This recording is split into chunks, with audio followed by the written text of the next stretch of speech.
Move on to our next guest. Rupen Rajguru, Head of Equity Investment and Strategy at Julius Baer, is with us. Rupen, thanks so much for being with us.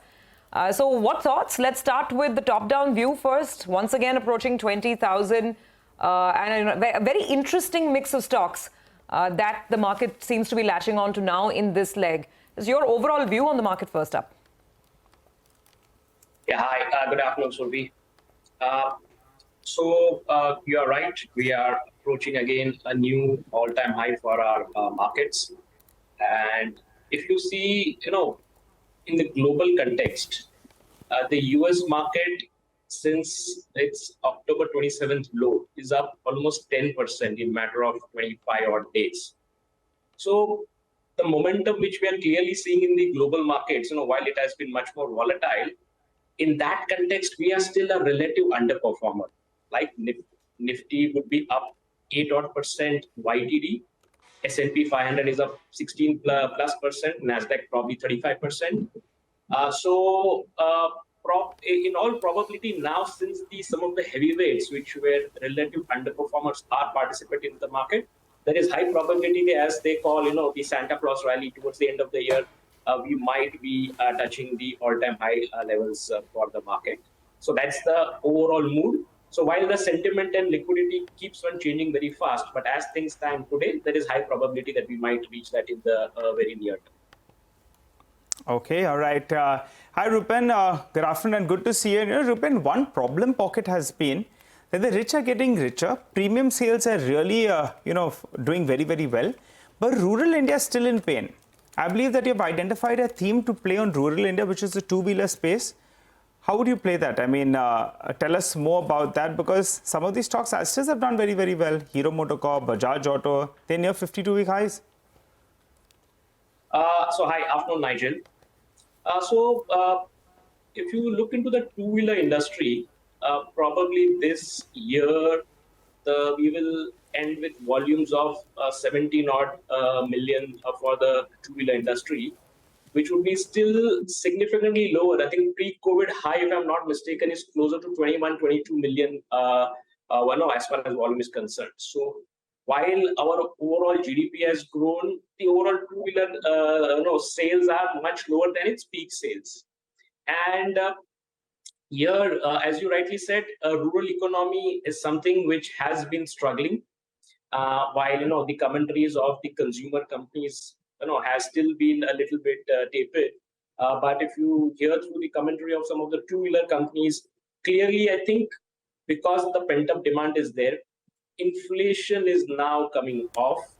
We are clearly seeing some bit of trickling down of the spending of government, as a lot of state elections are already on elections, and we are going to see general election.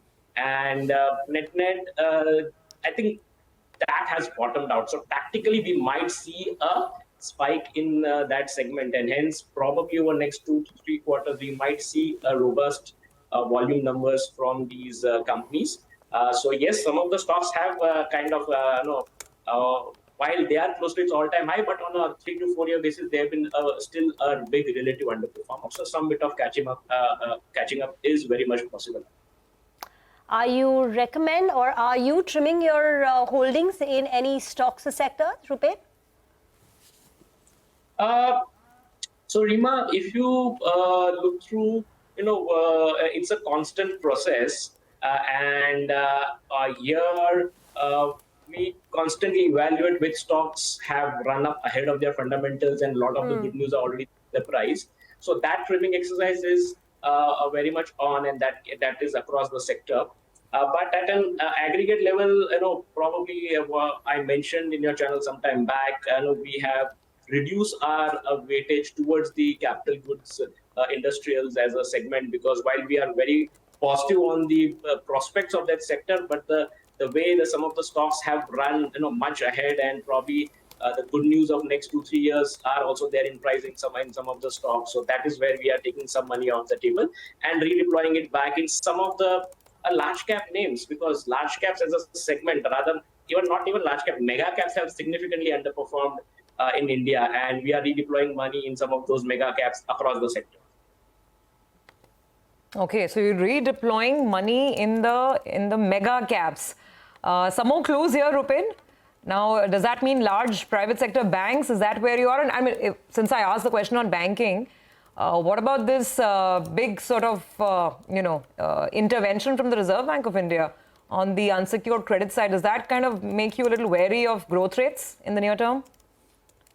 Absolutely, in fact, I would say it's a very good move, and historically we have seen RBI has always been ahead of the curve. If you recollect, way back in 2007, they increased, the risk weights towards the real estate sector. So some of these things, RBI probably has been much more proactive regulator.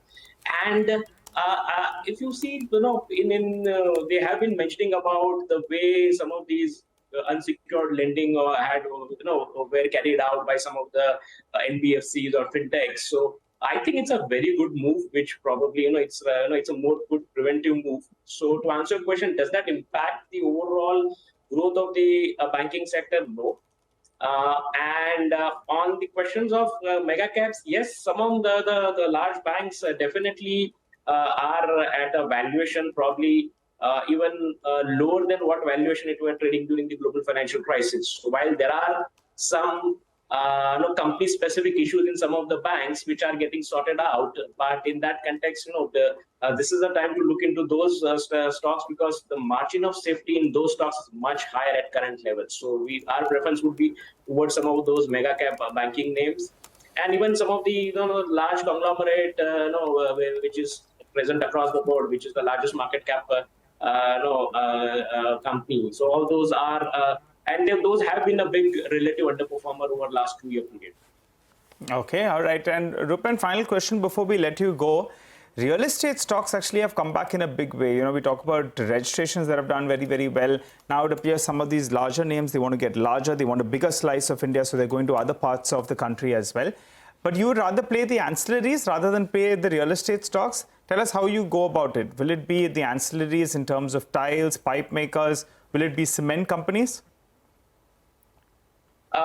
Nigel, you're absolutely right.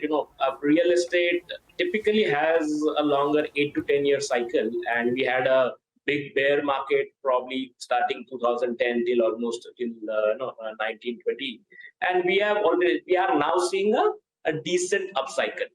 So are we in an early cycle? No, probably we are in mid cycle. So the real estate developers typically, as we get into mid-cycle and as we go into the peak cycle, a lot of investments, buying land banks and all happen. And some of them are good. Some of them, time will only tell whether the diversification was the right move. In fact, sometime a few minutes back, you were chatting with the previous guest about some diversification by one real estate player. So all those things will be there. So our take is, yes, real estate as a segment has done well.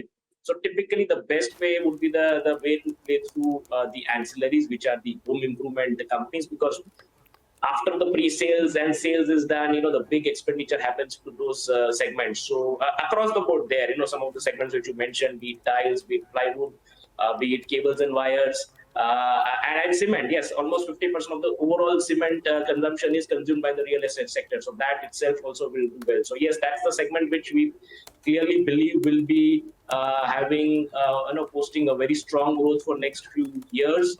And yes, we have to be very cognizant about the valuation into these companies. But I know these companies clearly will have a decent compounding of their earnings for next 3 to 5 years, and we are constructive towards those segments.